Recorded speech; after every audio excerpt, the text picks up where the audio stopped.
All right, so this is going to be my big college football week one takeaway video. I'm just going to go through the ESPN FPI, which is really like the only analytical system that updates routinely, like right after the games. And we're going to go through and see how these teams stack up. I'm going to give my big takeaways based on who moved up, who moved down, things like that. What were the biggest things that happened in week one? And the first thing, we've already got Ohio State moving down, losing 2 points in terms of FPI for their performance against Indiana. Bama is now in the number one spot according to these analytics. So I'm very concerned about Ohio State with the quarterback situation. You know, you could say, well, it's McCord's first game, but this is his third year in the system. You would think he'd be at least a little bit better against a terrible Indiana team.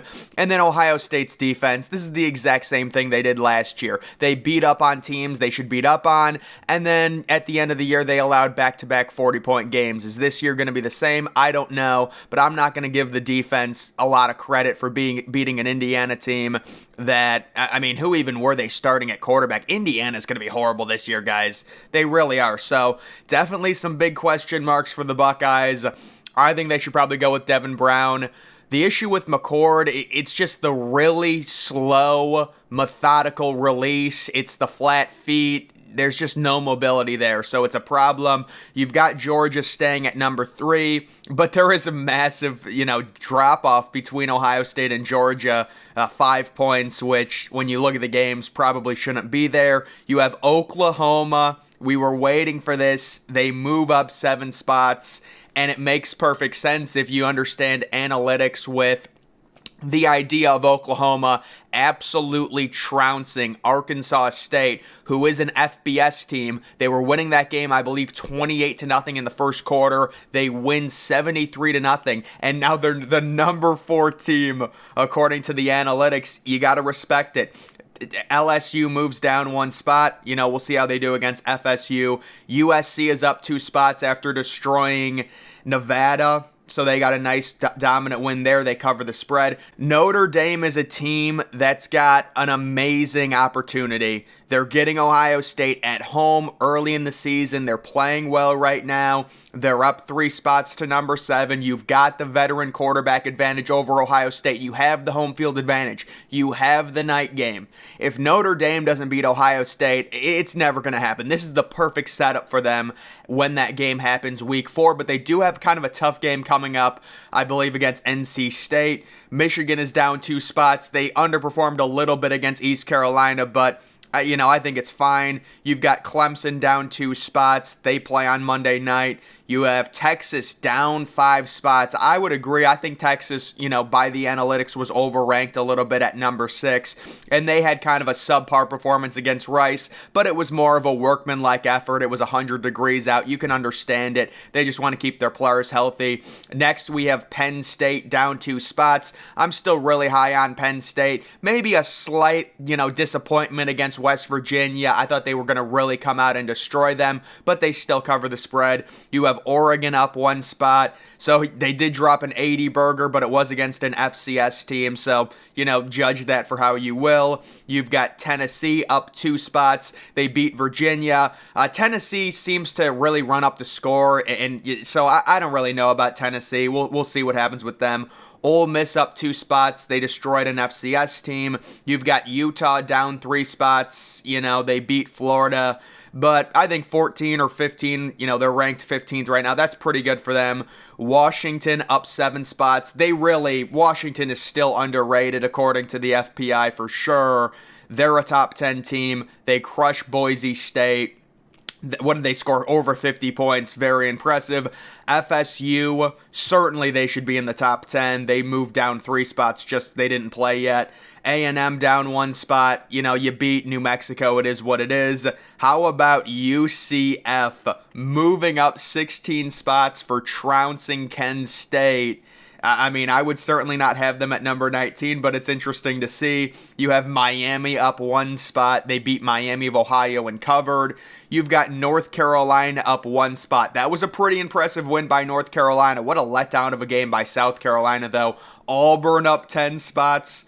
for spanking UMass. Come on, they're at 22. You've got Wisconsin down 5 spots. Little bit of a disappointing performance, I guess you could say, against Buffalo. Kansas State up 2 spots. They crushed an FCS team. Kentucky down 1 spot.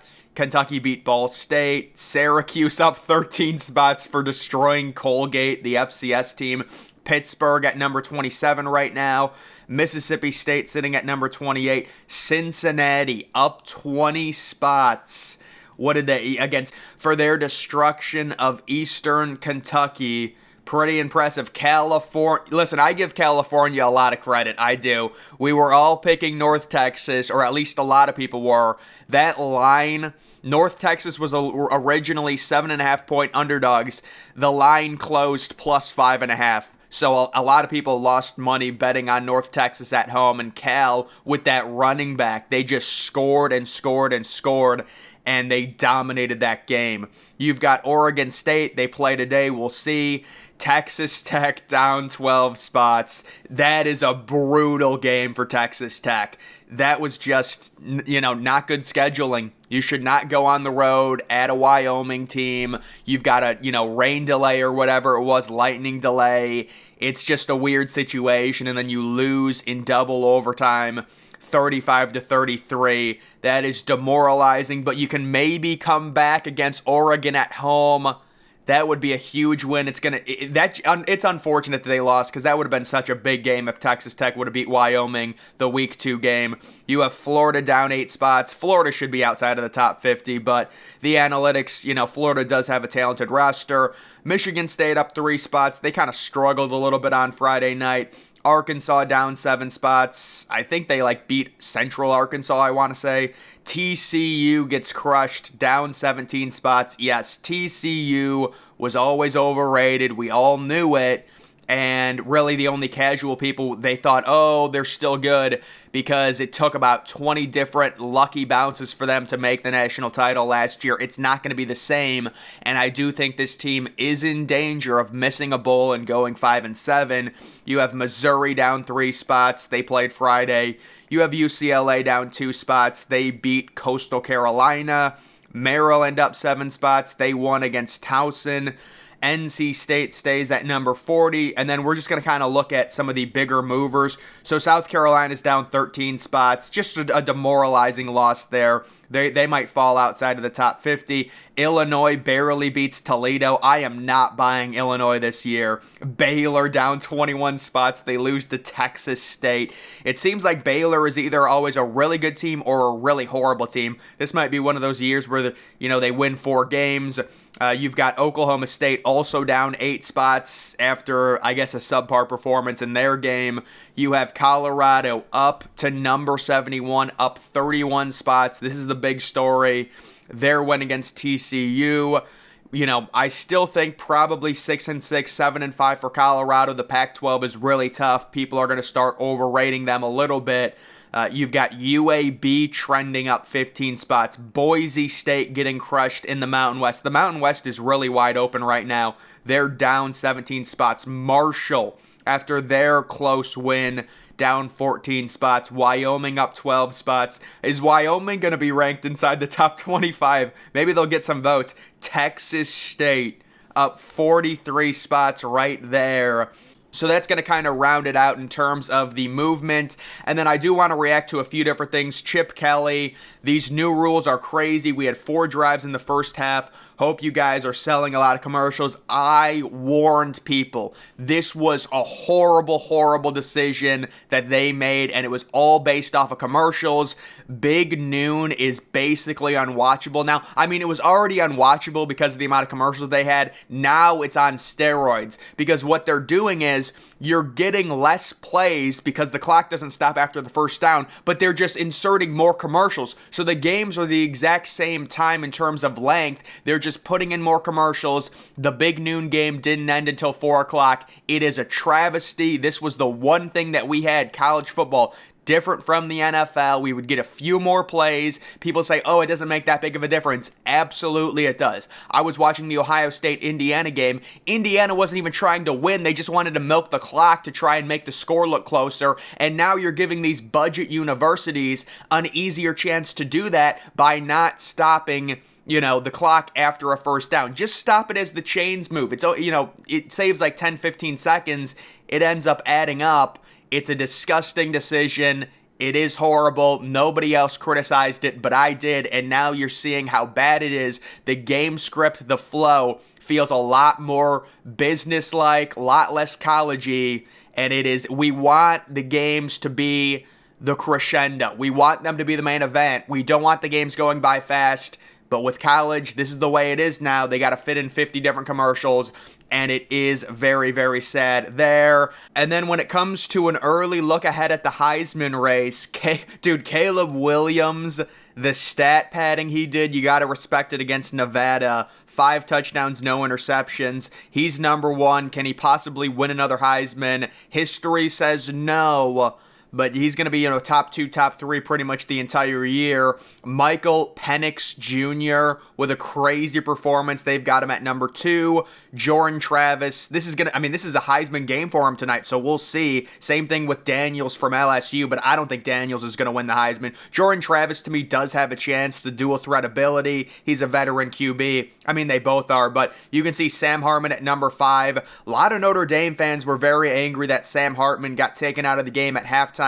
And I'll be honest, Notre Dame is a program, they need some clout. Like, if they get a Heisman winner, that's going to be so huge for them. So, yeah, I would have liked to have seen Sam Hartman at least run up his stats a little bit more in that game. You understand you want to keep him healthy for sure. They've got their huge game against Ohio State in a few weeks, and they've got NC State. So those are 2 big Heisman-type games for Sam Hartman. Sanders from Colorado. I'm surprised Travis Hunter's not on this list. The Travis Hunter dialogue, it's going to be I don't want to say it's going to be annoying, but what people are going to have to understand, he is not going to put up Heisman numbers on offense or defense, but if you combined both of them, there is the argument that Travis Hunter could be the ultimate Heisman because he plays both really good offense and defense. If he keeps this up and Colorado, let's say, surprises people and goes 8-4 or something like that.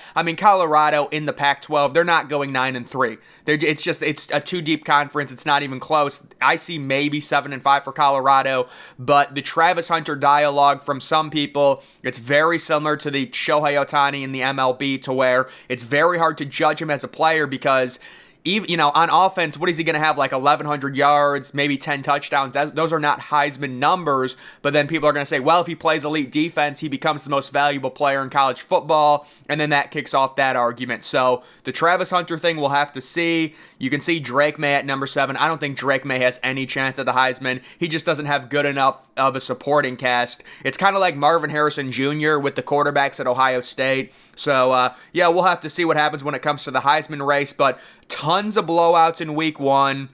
You had a few 70 burgers. You had an 80 burger. You had the big game for Colorado. The Colorado TCU game was the best game of the week. And, listen, the biggest game still has yet to be played, to be completely honest. The top 10 matchup with LSU and FSU there. So, guys, that is going to do it for this week 1 recap. Make sure you're following me on X. Link to that's always in the description.